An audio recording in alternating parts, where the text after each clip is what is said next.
بسم اللہ والصلاۃ والسلام علی رسول اللہ وبعد۔ محترم و معزز بھائیو، آج کے درس کا موضوع ہے ایمان اور اسلام۔ آج انشاءاللہ ایمان اور اسلام کے بارے میں ہم گفتگو کرنے کی کوشش کریں گے۔ تو ایمان اور اسلام یہ دونوں الفاظ جب الگ الگ استعمال ہوں تو ایمان کے اندر اسلام داخل ہے اور اسلام کے اندر ایمان داخل ہے، لیکن یہ دونوں الفاظ جب ایک جگہ جمع ہوں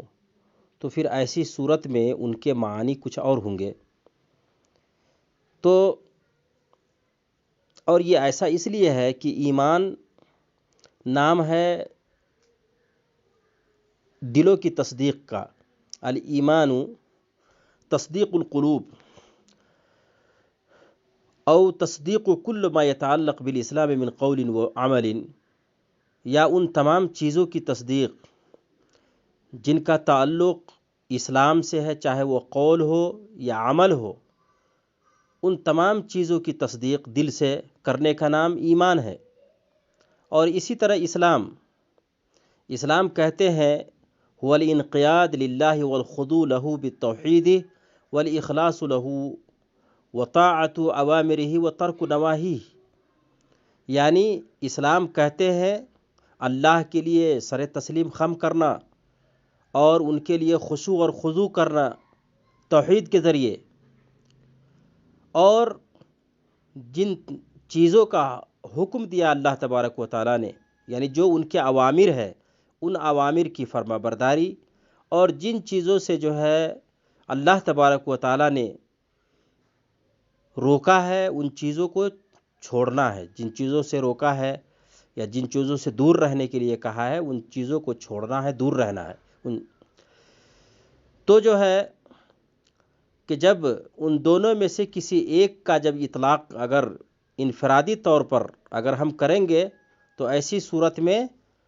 دونوں شامل ہے۔ اللہ تبارک و تعالیٰ نے قرآن مجید میں فرمایا کہ ان الدین عند اللہ الاسلام، اللہ کے نزدیک سب سے اچھا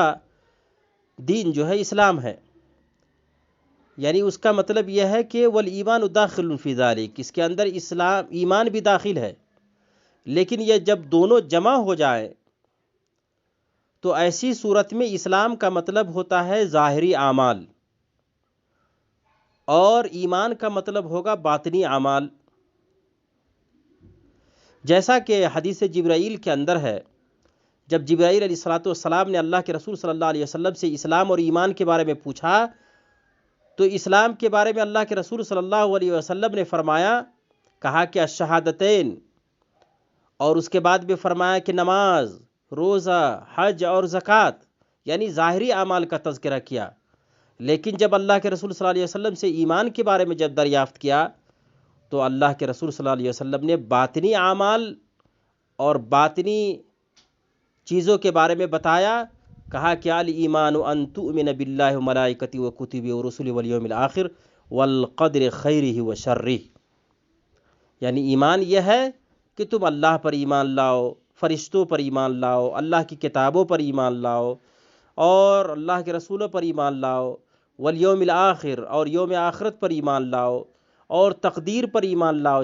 چاہے خیر ہو یا شر اس پر ایمان لاؤ۔ تو جو ہے باطنی چیزوں کے بارے میں بتایا۔ پتہ یہ چلا کہ جب یہ دونوں اکٹھے ہو اسلام اور ایمان تو ایسی صورت میں ایمان کا مطلب ہے ظاہری اعمال، اور ایمان کا مطلب ہے باطنی اعمال، اور اسلام کا مطلب ہے ظاہری اعمال۔ لیکن جب یہ دونوں منفرد ہو تو ایمان کے اندر اسلام بھی داخل ہے اور اسلام کے اندر ایمان اور ایمان کے اندر اسلام داخل ہوتا ہے۔ اللہ کے رسول صلی اللہ علیہ وسلم نے فرمایا حدیث شریف میں ہے کہ الایمان بضع وسبعون شعبہ فافضلها قول لا الہ الا اللہ وادناها اماطۃ الاذى عن الطریق والحیاء شعبۃ من الایمان۔ اللہ کے رسول صلی اللہ علیہ وسلم نے فرمایا کہ ایمان کے 70 سے زیادہ شعبے ہیں، شاخیں ہیں، اور سب سے افضل لا الہ الا اللہ کا کہنا، قول لا الہ الا اللہ، اور سب سے ادنا جو ہے فرمایا کہ اماطۃ الاذی عن الطریق، کہا کہ والحیاء شعبۃ من الایمان، اور حیا جو ہے ایمان کی شاخ ہے۔ تو ان 70 میں آپ دیکھیں گے تو اس کے اندر ایمان بھی ہے، عمل بھی ہے، اور اس کے اندر اسلام بھی ہے اور ایمان بھی ہے۔ بعض چیزیں ہیں جس کا تعلق عمل سے ہے، ظاہری اعمال سے، اور بعض چیزیں ہیں جن کا تعلق باطنی اعمال سے ہے۔ تو پتہ یہ چلا جو ہے کہ اگر ایمان کو اگر مطلق طور پر، یا اسلام کو اگر مطلق طور پر، انفرادی طور پر اگر بولا جائے تو اسلام کے اندر ایمان داخل ہے، اور اسلام کے ایمان کے اندر اسلام داخل ہے۔ لیکن اگر جب دونوں اکٹھے ہو تو ایسی صورت میں اسلام کا مطلب ہوتا ہے ظاہری اعمال، اور ایمان کا مطلب ہوتا ہے باطنی اعمال۔ اللہ تبارک و تعالیٰ سے دعا ہے کہ اللہ تبارک و تعالیٰ ہمیں کتاب اللہ اور صحیح سنت پر عمل کرنے کی توفیق عطا فرما۔ وآخر الدعوانا الحمد للہ رب العالمین، والسلام علیکم ورحمۃ اللہ۔